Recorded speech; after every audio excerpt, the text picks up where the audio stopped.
do the hammer and then. Go ahead, open this up. I'm Billy Bastian, the co-chair for the City of Las Vegas Park and Recreation Advisory Commission, and I call this meeting to order on December 6, 2016 at 4 o'clock. So, just want to see if this meeting is in compliance with the open meeting law. Yes, we are. And I'd like to see if you'd be willing to call roll call for us, please. Madam Clerk. Chair White, currently excused. Vice Chair Bastian. Here. Commissioner Sherman. Here. Commissioner McCurdy. Here. Commissioner Aker. Here. Commissioner Armanian is excused. Commissioner Lopez. Here. Commissioner Thompson, excused. Commissioner Becker. Here. Commissioner Tabor, excused. Commissioner Debray. Here. Commissioner Niger. Here. Commissioner Schultz. Present. Commissioner Dodo is excused. And Commissioner Henley. Here. Thank you. We do have a quorum. Very good, thank you. On to item number 3. Public comment during this portion of the agenda must be limited to matters on the agenda for action. If you wish to be heard, give your name for the record. The amount of discussion as well as the amount of time and single speakers allowed may be limited. We don't have anyone here present that is going to speak, so we'll move on to item number 4. For possible action to approve the final minutes by reference of the regular meeting of November 1st, 2016. Do I have a motion for approval? My motion to approve subject to one correction. Okay, I'd like to hear that correction. So on the last page of the minutes where there's a comment, I think it's right before adjournment and refers to a program that I had mentioned at the last meeting. I just want it to be noted in all caps, the name of the program is STEADI. That's STEADI. Okay, So that's more specific. thank you, Commissioner Schultz. Any other comments regarding the minutes? Do I have a second? Second. All right. Do we have approval? Aye. For approval? Aye. Any opposed? Okay. We'll move on to item number 5, which is report by the Department of Public Safety regarding issues at city facility and parks. This impacts all wards. Good evening, Officer McGregor. The monthly report for November 2016. Huntridge and Lorenzi Park were our 2 busiest parks for calls, with Ward 3 and Ward 5 having the highest dispatch and total calls. We had we have numerous people found asleep in intersections. When you're sitting at a light, if the car doesn't move in front of you, a lot of times they're asleep because they're DUI. So we've arrested a number of them. We also, if you look under Ward 4 where it says 3 juveniles arrested for stealing another juvenile's backpack, that happened at Durango Hills Skate Park. And then it goes on to say, then they were arrested for stealing alcohol from Albertson's Market. That's a perfect example of how our jurisdiction and Metro's jurisdiction overlaps, and we work together because it happened all in sequence. Juveniles stole one juvenile's backpack, ran across the street, stole the alcohol out of a store, and we're chasing them from the park, and we ended up catching them shoplifting and all the rest of it. And so it was technically with alcohol a Metro jurisdiction, but we handled the whole thing because it wasn't Class A felony. We've made an additional arrest with the burglary of the landscaping equipment. There was a female arrested, if you look under Ward 5, continuing follow-up of that investigation. So there was a second subject taken into custody. We worked with Metro on finding a lot of the stolen items at pawn shops. 42% of our arrests and citations took place inside of the City of Las Vegas Park. 25% of arrests and citations were on Fremont Street. And then as far as the last time I was here, you wanted some good news. So I've made a point to find good news every month. A lot of times I didn't know you wanted that, or I could have given it. But every month, some officers do classes. There's stranger danger classes where we go to elementary schools and teach kids, you know, to go to a trusted adult and proper stranger danger things and hand out little forms. There's also a gun safety class. We had a few of those this month. And we also, the department has adopted a candlelighter through Candlelighters, a family. And one of our deputy marshals has adopted 4 children through Candlelighters. So that's on the good news side of it. Can I ask a question about good news? Yes, sir. Commissioner Schultz, Ward 6. Yes, go ahead. So you mentioned gun safety class. Can you elaborate on the nature of the class, the type of students, the curriculum, things like that? It's not very in-depth. It's after school, usually in the Safe Key program. And I've taught it before.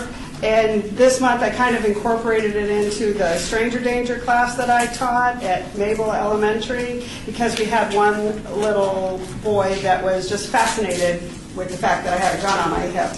And basically, it's just, if you see a gun, don't touch it. Don't touch it no matter what. Go to a trusted adult and tell them, because they are dangerous and you don't want a child to pick it up. Just an awareness. So it's just an awareness kind of thing. We don't go really in depth, but it's just, if you see something like that, tell a trusted adult. You're welcome. Any other questions? Lopez? Yes, David Lopez, Commissioner Lopez. Where do these classes take place? You said mentioned something about Safe Key. Yes. Where do these take place at? In elementary schools, in the Safe Key after-school program. Various schools within the city. Oh, so how do you pick what school you go to? You just. I don't. I'm sent. Oh. So I'm not sure. But will you who's visit in every charge of school in them. the city of Las Vegas? I believe if they want us to. Oh. It's up to the school. If the school wants us to, we can't impose ourselves. But Mabel Elementary, right on Tonopah, was awesome. They got a pig and a goat and a garden and turtles. It was awesome. And all the kids, you know, I was safe stranger, so they all hugged Yeah. me. And it was cool. That's nice. You have a commissioner here with a comment? Lisa Sherman for the record. I was curious about the citizen citations at Betty Wilson Park. If you had any information, it looks like we had 2 parents who might have been out of control. Well, in my opinion, I'm in my 28th year, and if we could get the parents to just drop their kids off at the games and leave, everything would be much nicer. Yeah, it's the parents. And we've gotten to where there's no tolerance, because we've had to go in and threaten entire leagues with, you will not be able to use the park if you don't get your parents under control. So now we're issuing citations. And when it says citizen citation, does that mean it was like somebody, it wasn't a marshal who did that? It means it was a misdemeanor offense that was not committed in front of an officer. So, you know, but like 2 civilians hit each other, but an officer doesn't witness it. Now, if I witness it, I can do an officer citation. But it's the same citation, it's just the person who was the victim, or let's say they both claim the other person, they can both cite each other, and then it goes to court, and the judge listens to if there's witnesses or there's stories, and makes a decision. But it's a citizen citing another citizen. I just write it up for them and put in all the paperwork. Oh, thank you. Sure, right. Yeah, I just wanted to make an offer to Director Hackert with your sports leagues. If there are some leagues that you know that are a little bit, that have more conflict, the Neighborhood Justice Center will come out and speak to that league and talk to them about conflict resolution or mediation as a group. So anytime you need that. Any other commissioner comments or questions? Just one more question, Chairman. David Lopez? Yes, Commissioner Lopez. What's the most common problem you see at Circle Park? In your opinion, what's the most common problem that happens? Alcohol, Alcohol. because it's not illegal to hang out all day. So, Oh, yeah. yeah, they'll sneak in alcohol. Or drugs. And then if they start, the drugs aren't usually as obvious. Once you've already have legitimate PC, you can find the drugs. Right. But they'll sit there and they'll get drunk, and then they start making bad choices. And I'm sorry, in the bathrooms, what have you heard anything going on in the bathrooms? Anything outrageous? The great thing about Marshalls is that we clear the bathrooms and we find a lot of stuff in the bathrooms, and there's actually on the front at Dexter Park, we recently arrested 3 subjects, 2 males and a female, for having sex in the bathroom. They were all consensual. They were all together. The men were naked, and the woman was partially nude with a belt around her neck. It's consensual, but it was illegal. I mean, unfortunately, we run across stuff in bathrooms that you don't expect. A lot of drug deals go on in there, and sometimes that's how you pay for your drugs. Thank you. Commissioner Schultz, Ward 6. So you mentioned that in response to Commissioner Lopez's question, you mentioned that alcohol is a common denominator for many of the problems. So now, as we look forward to the future, knowing that our state has approved recreational use of marijuana, from a marshal's perspective, is there any kind of forward planning in terms of addressing this? Because if alcohol is a problem, certainly the use of marijuana on a legal recreational basis in parks, I don't even know if it would be legal in a park to do that under the law. Probably not. No. You probably have to be at home. But from my personal opinion, I can't speak on behalf of everybody else, I'd rather deal with somebody that was under the influence of marijuana than alcohol. They're mellow, generally. I can lead them away with Doritos. Alcohol, they're usually, if they come to my attention, they're not a happy, intoxicated person. One more point. I mean, that's a good point that Mr. Schultz brought up, because it's something I was going to bring up last time, but I had forgotten. And that was, what do we do now with the marijuana issue? Is it something we may need to address in the future? I mean, we have, let's say, the child safety zone, okay, in the park. How do we address that if people smoking marijuana now? I don't think they're going to be able to do it. I mean, what I mean is, will it be completely, like, how would that affect the way you patrol? I mean, will it affect? Or is it a wait and see? Chair White, I think what we're asking for is some type of response to the new law at some point to see if you or the marshals have some type of action plan, and if it's even necessary to have an action plan in regards to our city parks. I could probably get you a more specific answer next meeting when the actual law is released. Yeah, we don't want to put you on the spot, recognizing that it hasn't gone forward yet. Respect. I appreciate that. Thank you. All right, thank you, Commissioner, for your comments and questions, and thank you very much for bringing such a thorough report forward regarding the ward parks and also the good news. We'd like to hear about what the marshals are doing in terms of good news categories, in terms of the projects that they're working on outside of the enforcement and the training that they are participating into. So thank you. We have one more comment. Steve Nyberg. Somebody stole a alligator from the park. What do you call it? Oh, like quad. tractor. quad Okay, stuff. that was the tractor reference. Got it. Sorry. I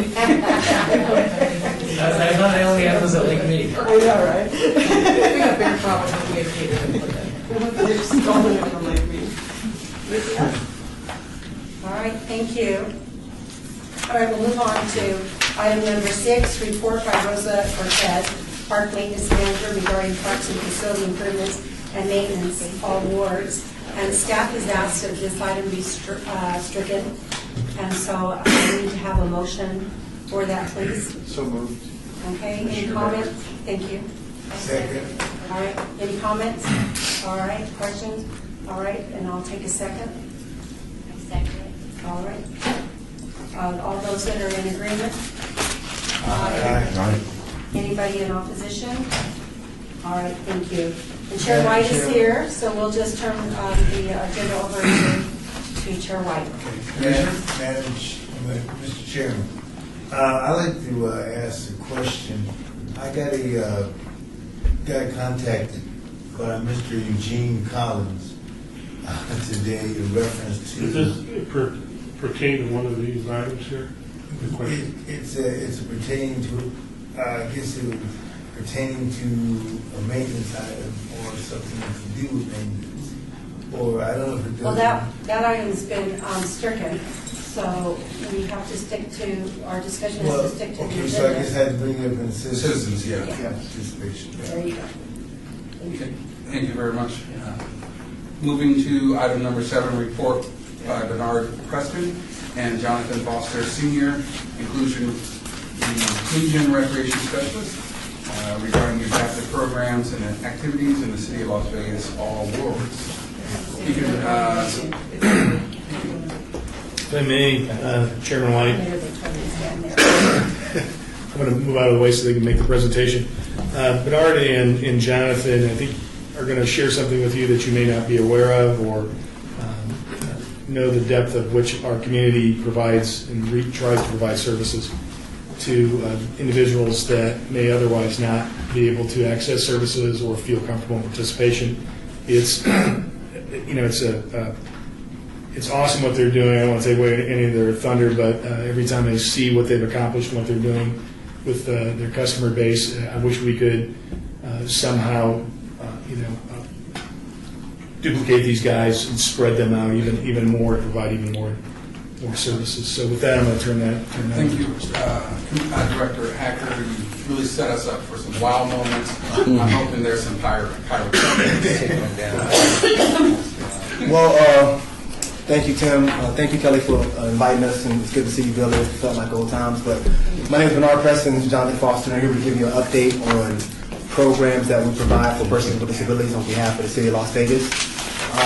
We have a strict time frame, so we will try to get as much as possible. We are passing out flyers and PowerPoint presentations, so if you have any questions, give us an email, give us a call, and we'll see how we can answer for you.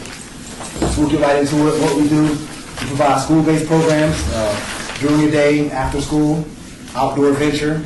We'll get specific with that, like fishing, tent camps. Jonathan oversees our wheelchair sports. What's not in the PowerPoint presentation is sensitivity training. Myself, Jonathan, and another colleague of ours does that.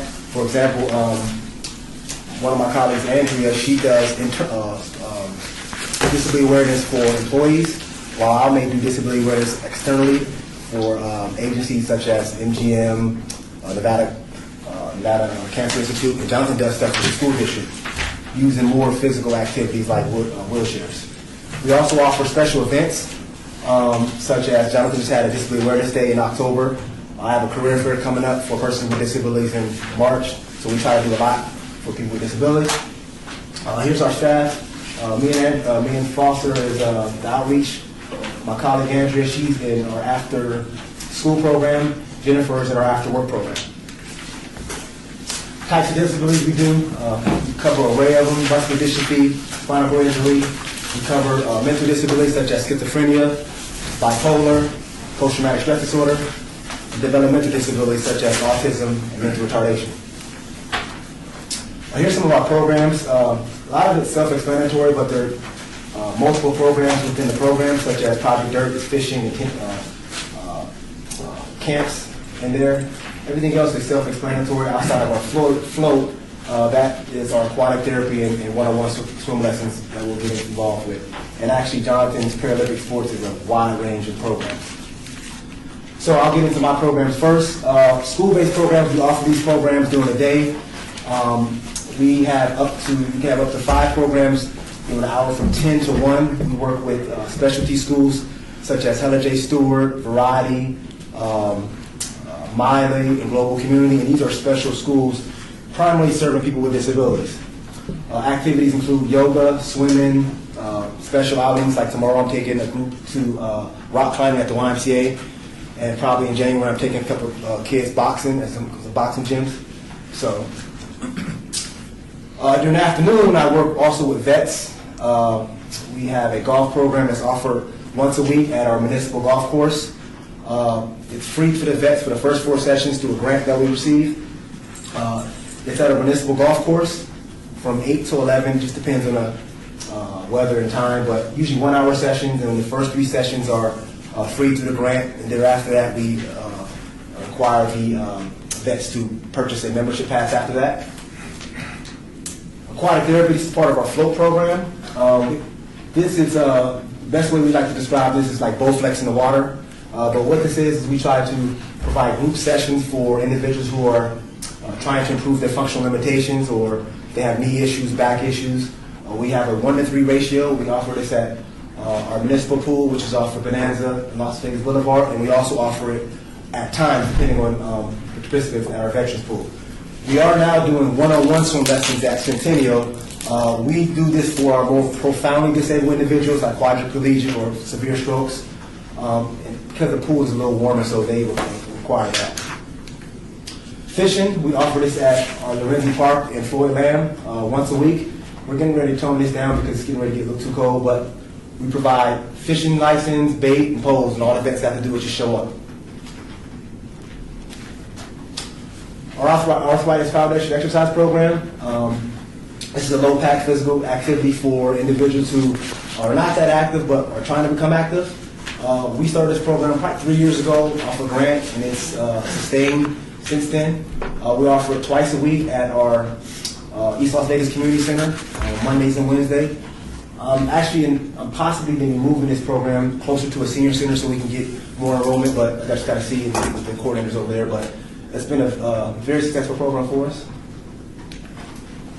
Our adaptive membership pass, this has been in place for about 10 years. We've had to make some modifications to it, but mainly all our individuals with disabilities have a membership pass.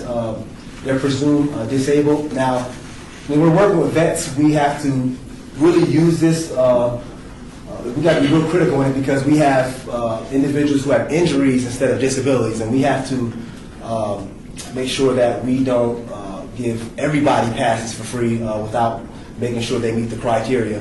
And so we've been doing this for almost 7-8 years now, and so it's real self-explanatory as far as how the criteria. The membership pass allows you to get to 4 facilities: Maribelli, Veterans, 2 pools, Veterans Municipal, and Chuck Meeker. Before I transition to Jonathan, we've received a grant from NRPA and the Department of Veteran Services since 2009. Our first grant was $5,000. Our highest grant was $52,000, and our current grant is $10,000. From that time span, we've covered, we've worked with almost 1,500 disabled vets with a wide range of disabilities. And one of the things I'm proud about this grant is that it allows us to assist individuals that we may have never had the opportunity to assist, and we're used as a resource. I know Jonathan, when he's out doing the Wounded Warriors program, they actually use this as a resource to come out, a local resource that they don't have. And for me, going out to different clinics, a lot of these individuals don't even know that we exist, and so to offer them an alternative program outside of the YMCAs and the Boys and Girls Clubs, it's usually exciting to do that. So I'm going to transition over to Jonathan. Yeah, I want you guys to see that 2009, that's basically when we hit our budget crunch here in the city. And so we had a budget, and then the next day we didn't. And so Bernard was able to go out and find these grants, which really saved up programs. So that it says a lot that for a wheelchair that you play basketball in costs about $5,000. You know, and for us to get that kind of money, this is where we had to go find it. So we could go to the next one. You want to put it?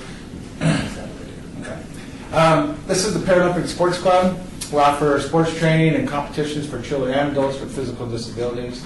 We focus on wheelchair basketball, track, field, swimming, tennis, and the Adaptive Bike Club, and activity nights for school-aged children. Our wheelchair basketball team is actually, we went ahead and redid our whole basketball program in about 2009. You know, we were spending a little bit too much money.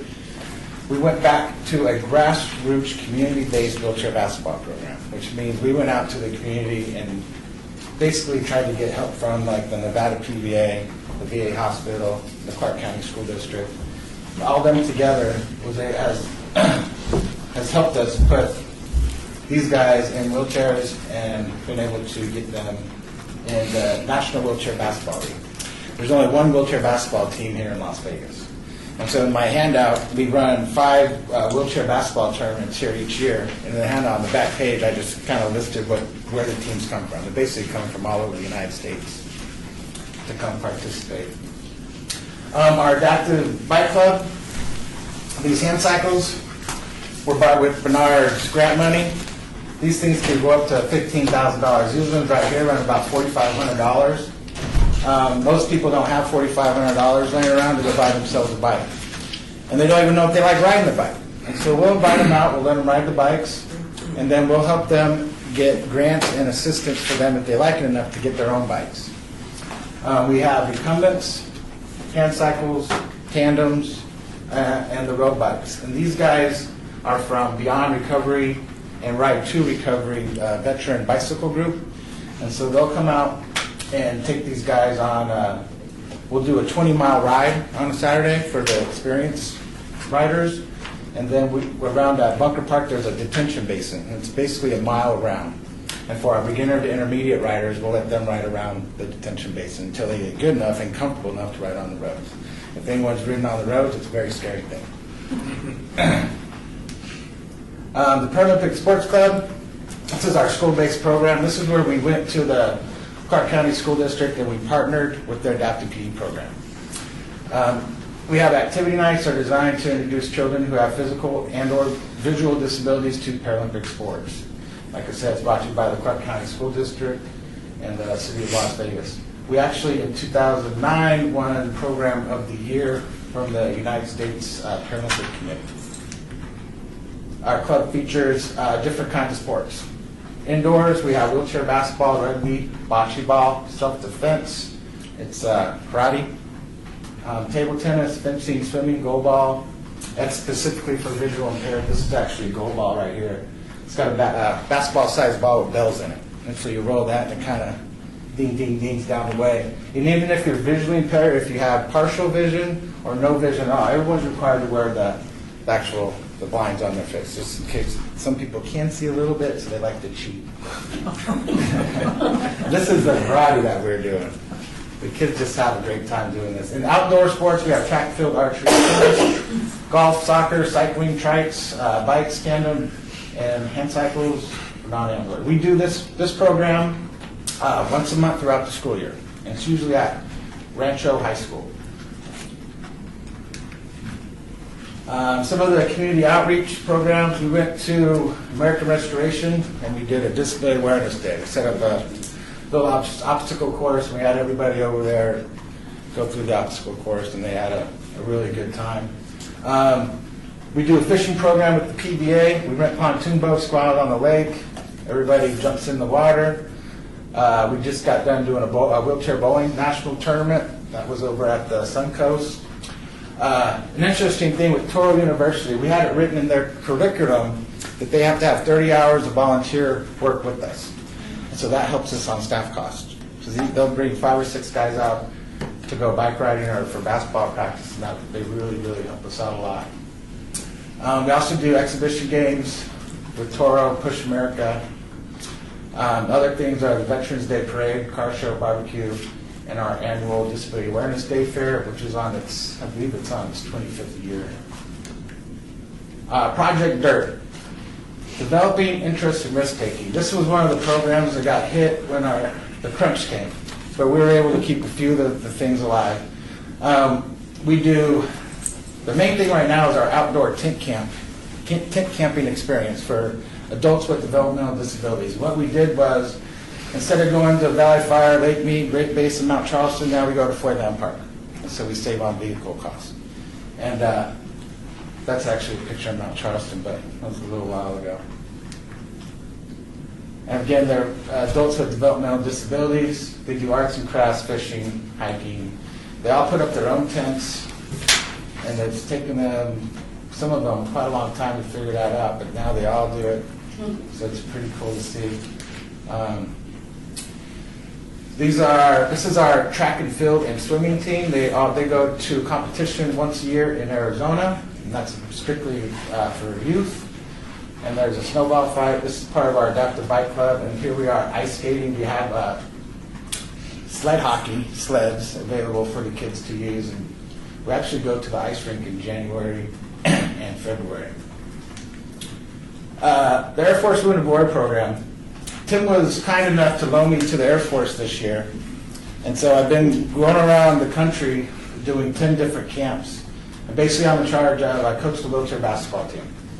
And this is us right before the Wounded Warrior Games. But other things that we do, they come to Nellis for their trials, in which they compete wheelchair basketball, sitting volleyball, swimming, track, field, air rifle, archery, and bike riding. And from that, they pick their Wounded Warrior team. And so from Vegas, they go to, this year the Wounded Warrior Games are in Chicago. And so they'll go to Chicago and they'll compete against the Army, the Navy, the Marines, and SOCOM. Other things that we do that aren't typically Paralympic sports, is this is three-wall ball, which we did at the Stratosphere, and this is lacrosse in wheelchairs, and that game hurts quite a bit. People like to hit you with the stick when they get a chance. So. These are some of our community supporters that we wouldn't be able to do anything without. Yeah, that's it. What we handed out, I handed you guys a schedule, and that includes everything that we're doing this year. And the second page, because I couldn't fit it on, is stuff that we do within the schools with Special Olympics, the adaptive PE, and the City of Las Vegas. And the last one is just different locations that wheelchair basketball teams are from that are coming into town. You guys got any questions? Commissioner Schultz? Yes, Larry Schultz, Ward 6. Thank you both for a very good presentation and overview of the activities. And I believe it's these kind of things that you guys are working on, your team is working on, that enrich the lives of people in the city. So you're to be commended. I just wish there was a way to get more money so we can expand the programs, because this is really a nerve center of good stuff that you're doing. Now, having said that, there's one thing. I've worked earlier this year with a fellow by the name of Jerry Simon, and he had a program in the adaptive area in the East Las Vegas Center, and it's called Arbeci, A-R-B-E-C-Y. And this is a program where he worked with blind adults and developmentally challenged younger people, teaching them music. And I got the feeling this program was very limited, but I didn't see this in your presentation, and I wonder what your view is. He did some programs with us in the summertime. So we are trying to figure out ways to compensate him as well as be fiscally responsible in a sense. So what he's a contractor with us in the summertime, but I think he wants to do more stuff, but right now he's just working with us in the summertime. And also, they, for our Disability Awareness Day, they came and we had a stage there with all the vendors, and they came and they sang and did a bunch of Performance. And even at the end of the summer camp, he actually had him perform. So somebody did. He does a really good job too. I would just commend you that if there is an opportunity, having worked with him directly and having seen the work and how he helps people and the benefits that the students get from that, if there's opportunities within the bigger scope of the program and your other priorities, if you can just give it, whatever you can do. Yeah, he's already in contact with us, so he's working with us in the summer. That's great. Yeah. Thank you. Yeah, thank you. Any more questions? Commissioner? Yeah, Commissioner Beck, I want to echo what the Commissioner said, which is what you're doing is very commendable. It's just excellent work. I was kind of curious if you could give me a little bit of sense of what you're doing in terms of your outreach, communication, marketing. How do you get the word out, and how do you organize that facet of the program? Well, I know we both do certain things. I know I'm at the VA probably like 4 times a month, presenting at different MOVE programs. I don't know if you're familiar with the MOVE, but it's a weight management program it's an 8-week program for nutrition, health, and all that. And then I'm at the end of the presentation, so I provide services for them afterwards. Then I'm also at the American Legions. I'm at both rehab, both with the federal and state. I'm at the schools probably once or twice a week, sitting in the IEPs. I work directly with the transition specialist. So we're pretty out there in regards to that aspect. I know Jonathan, he's sure what he has, but he works with the VA quite a bit. They don't exist without us in regards to their recreation component. I say that respectively, but they rely a lot on us to provide those programs for them. So they'll bring us the vets, but they don't have the actual programs to run. So that's kind of the relationship that we have with the VA. And another thing, trying to be kind of cool in school with the kids, we just got approved to do a short video that we could tweet, Snapchat, or Facebook out. And it's basically going to be like a 30, 45-second video of what we do. and it'll just be really quick, so it doesn't lose their attention, and hopefully we'll be able to get some more people like that. Do you have a centralized site where you can bring people or a place? See, we're still working on getting a centralized location. Right. We do things all I don't the mean time. necessarily physically, but even. I wanted to put that in there in case one day that ever comes up. We're always looking to have a centralized adaptive rec center. Okay. But I know one of the things that I try to do is that when I try to get out to all the other centers to make it accessible for everyone. I know one of the locations that we struggle with is the Southwest because we don't have no city facilities out there. Right. But other than that, we are out there. I mean, in North Las Vegas, we don't have much out there, but we expand. I mean, we're out in all the centers. Like I said, I just got into Centennial, which was good, and Veterans, which have a great coordinator out there. So we're doing our best to do programs out in the And, centers. and we're on all the national websites, whether it be the rugby or Ultra basketball or the Paralympics sports page.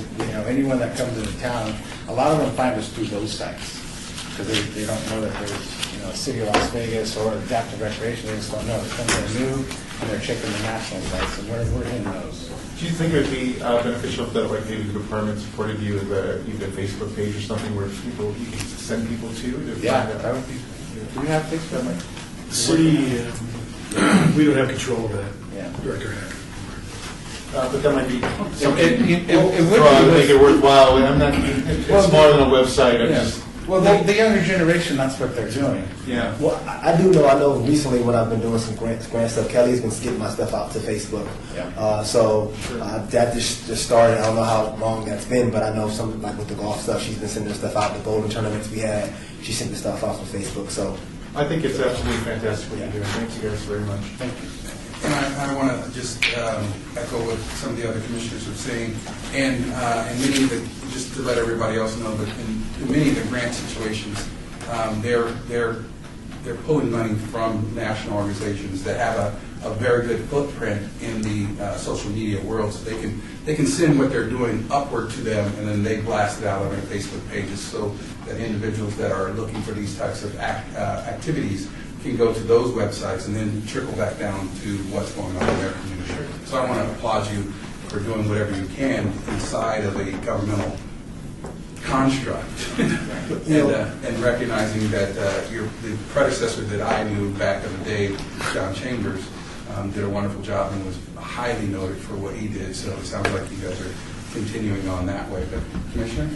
Yes, I had a question about the adaptive membership card. Is Yes, that ma'am. just for veterans only? no, it's not. So with the criteria, it's kind of tricky because we try to use these SSDI or DSM-5 diagnosis. Because what happens if you don't have a foundation, you'll have anybody coming in the door trying to get an adaptive pass.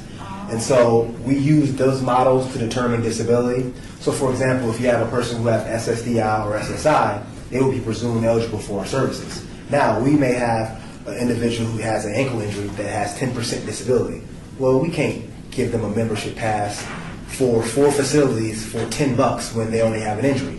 So that's why we have to use a criteria to say, okay, this is, you don't qualify. Now, if you have a Agent Orange veteran or World War II veteran that's 90 years old, yeah, we're going to qualify them. But we have to be critical on some of the stuff we do because, we don't want to never hinder the ability of the city to earn funds.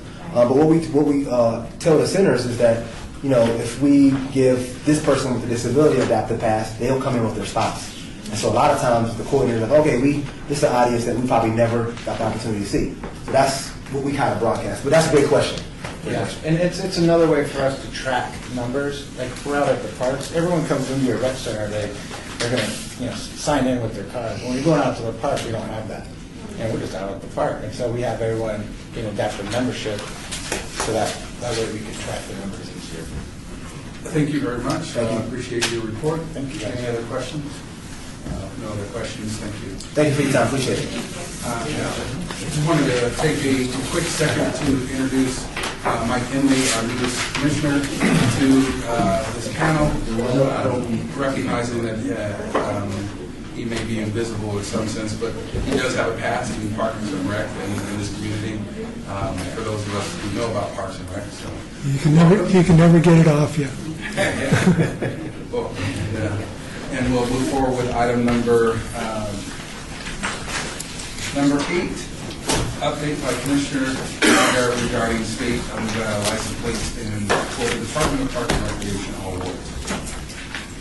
Sure, thanks.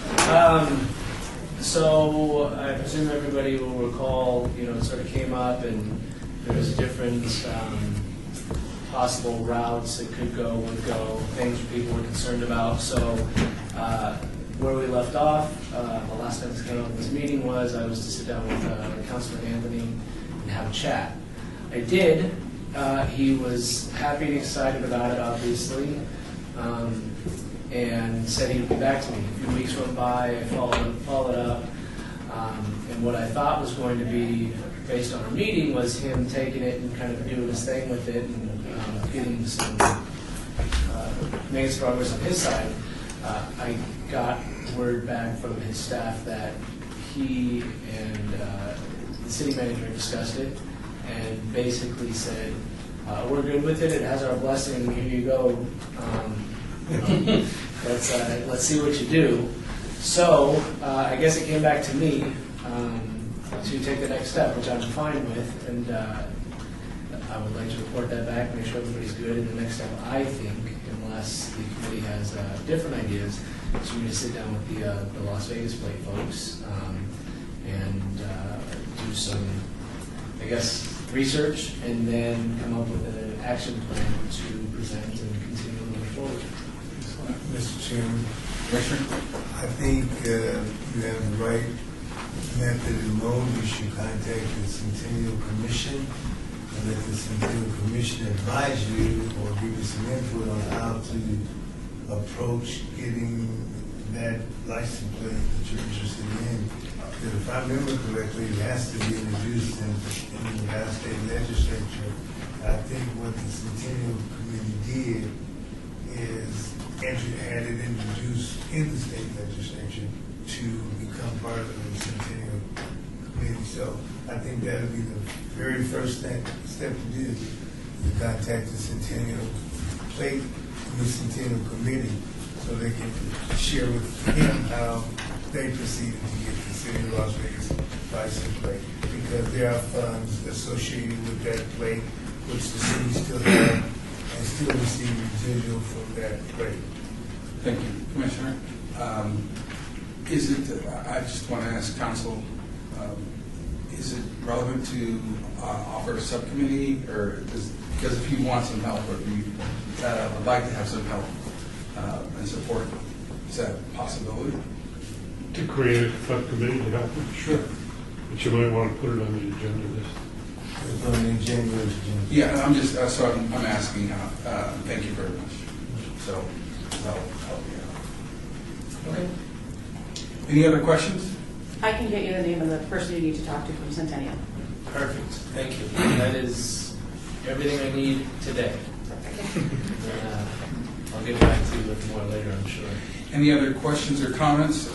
Chair White, Commissioner Vashon, I just want to have a little bit more clarification on the subcommittee. Would this be like a temporary, or I'm going to wait for Director? Sorry, just asking the question. Follow up. Yeah, for subcommittee. The temporary subcommittee. Okay, thank you, Co-Chair Vashon. I was just looking for a little bit more clarification on how a subcommittee would be created within the Park and Rec Advisory Board and how it relates to our bylaws, and if it's like temporary or... We've had issues with subcommittees being created before.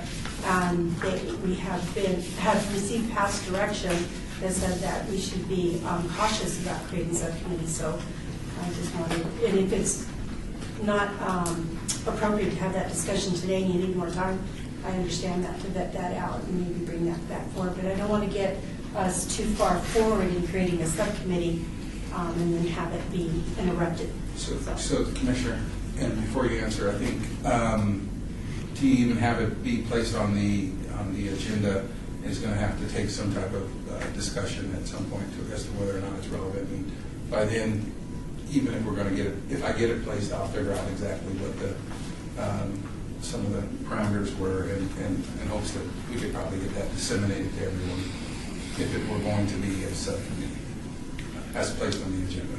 Chairman White, what I'm hearing is that there's interest. I've also had an opportunity to have a quick conversation with City Manager Fretwell, so I know there's support. The person I need direction and support from is given direction and support to work with Commissioner Niger and this advisory commission to advance that cause. And so we will continue to work in that regard.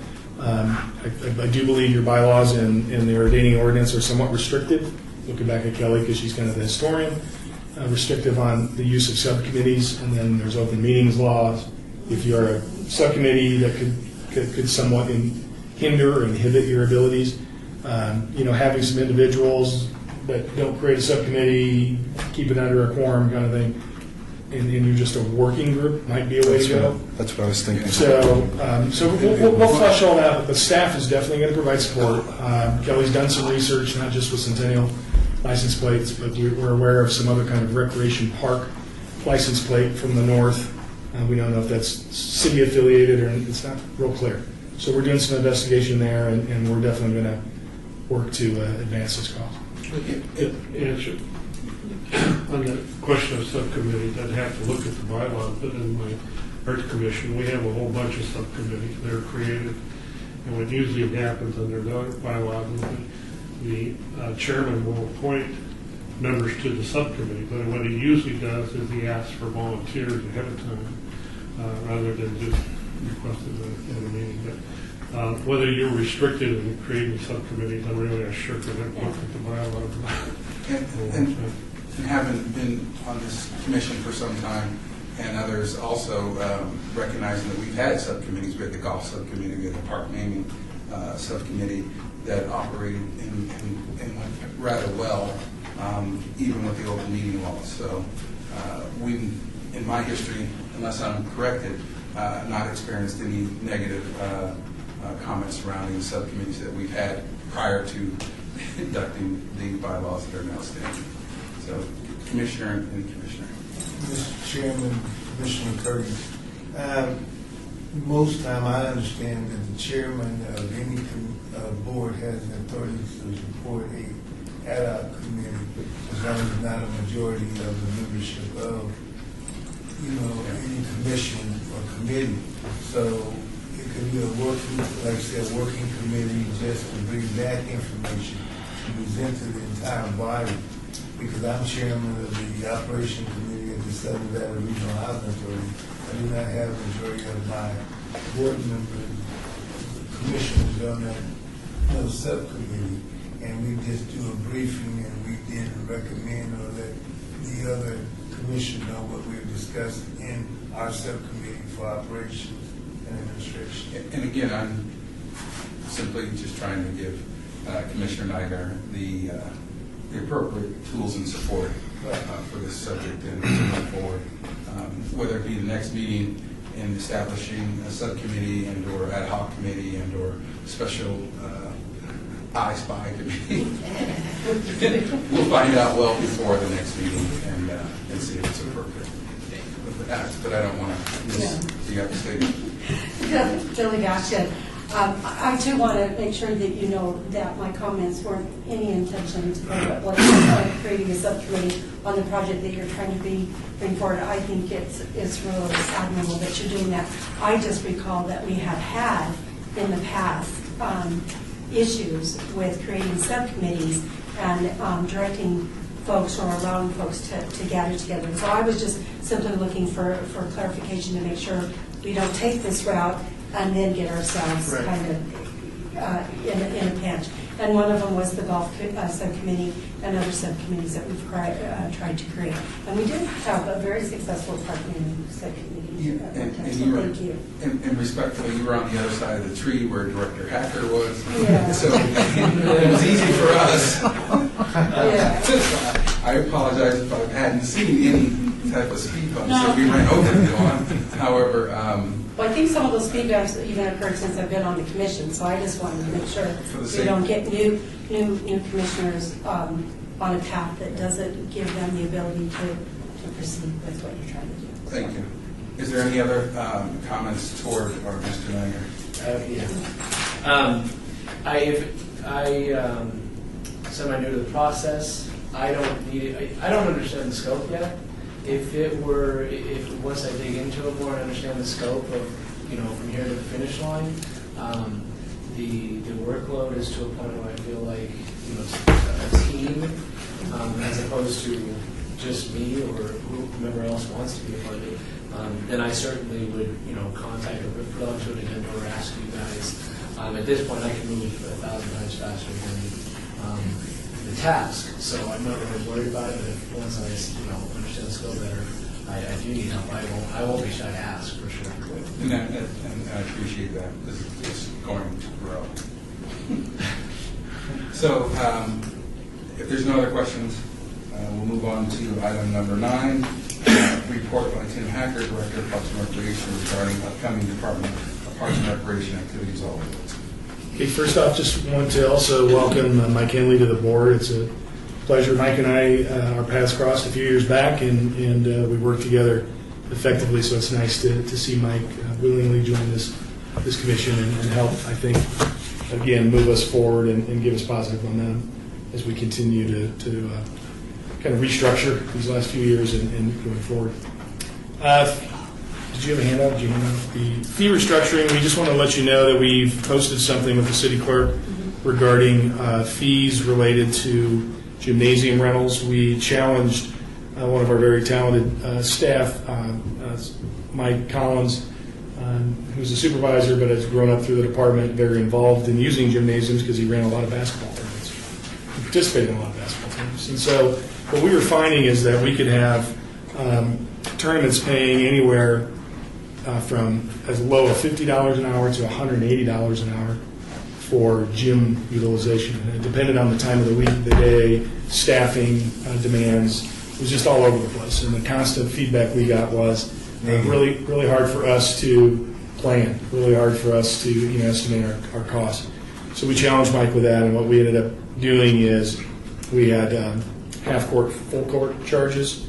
And so the current half-court charge would be $25 an hour for what's termed to be a small group. Tournaments don't use half-courts, so that wasn't applicable. General use small groups for a full court was $50 to $60 across their centers. It was limited to 25 participants, and then tournament large groups were over 25 participants.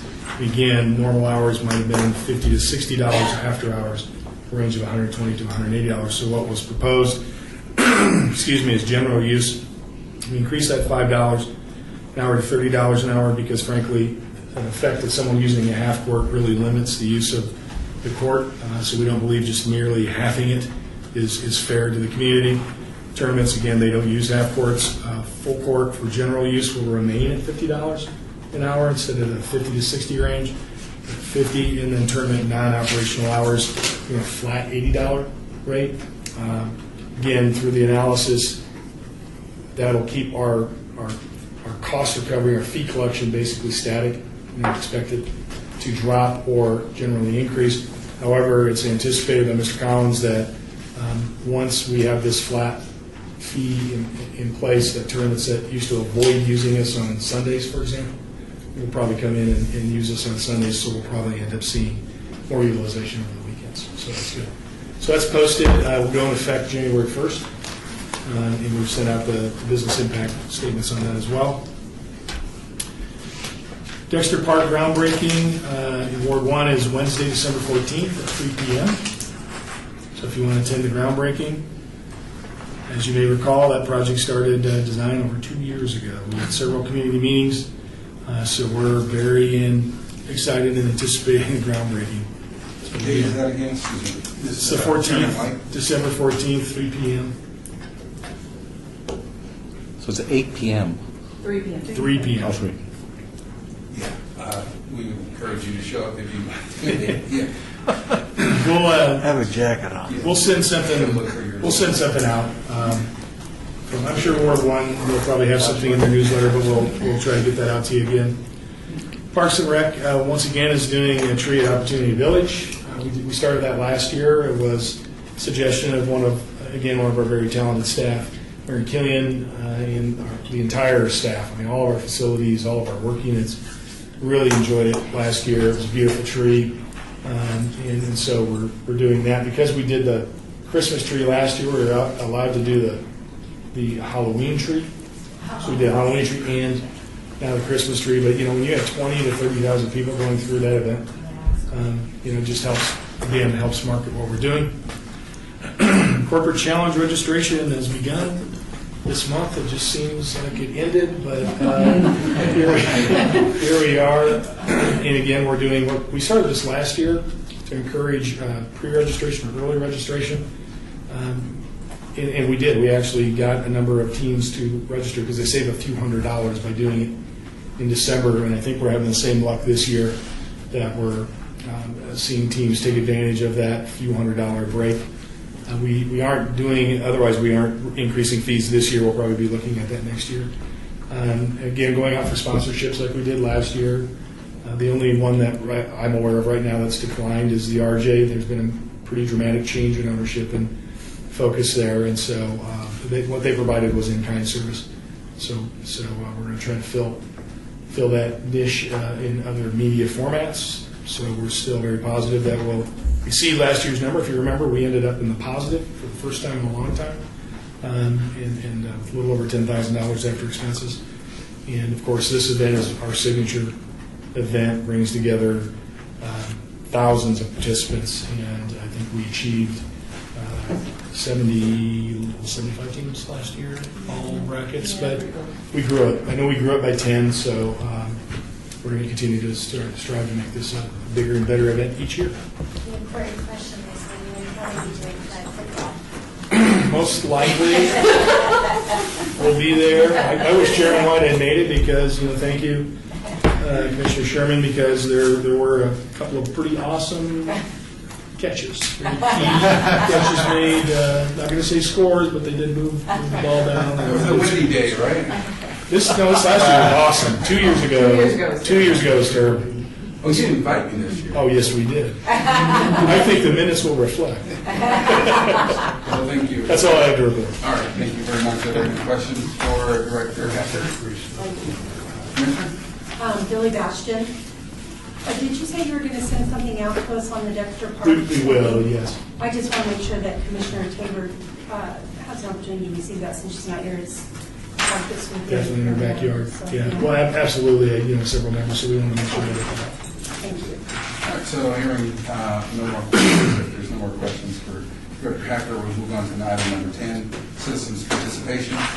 Public comments during this portion of the agenda must be limited to matters within the jurisdiction of the Commission. No subject may be acted upon by the Commission unless that subject is on the agenda and is scheduled for action. If you wish to be heard, give your name for the record, the amount of discussion on any single subject, as well as the amount of time any single speaker is allowed may be limited. So with that said, is there anyone here for the citizens? Commissioner Kirby. Okay. I'd like to make this statement in reference to Doolittle. Doolittle is currently having a new fence put up along J Street. I guess he put up on the Lake Mead side also, which is a wrought iron fence. Mr. Eugene Collins this morning contacted me. I did not get a chance to talk to Commissioner Gabriel about his concern. He had a concern where there's a double gate here on the J Street side, close to between 1900 and 1900 J Street, and where the senior citizen complex is, the new wrought iron gate. He wanted to know, could we put another gate there for pedestrian use, because the gate currently is going into Doolittle is for utility use or truck use or for our access use. So I told him that I would check into it. He demanded me to drive by there to look at it, and I drove by and looked at it.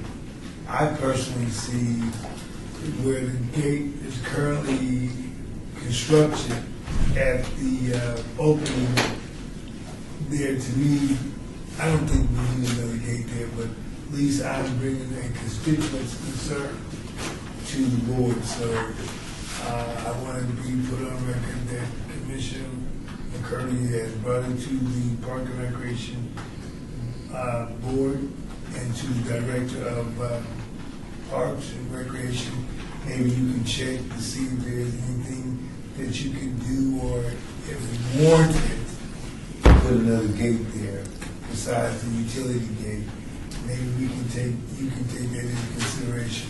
But I feel that the contract has already been let to put the gate there and put the fence there.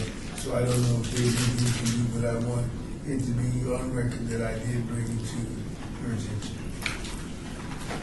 Any other citizens' comments besides myself? Malcolm White.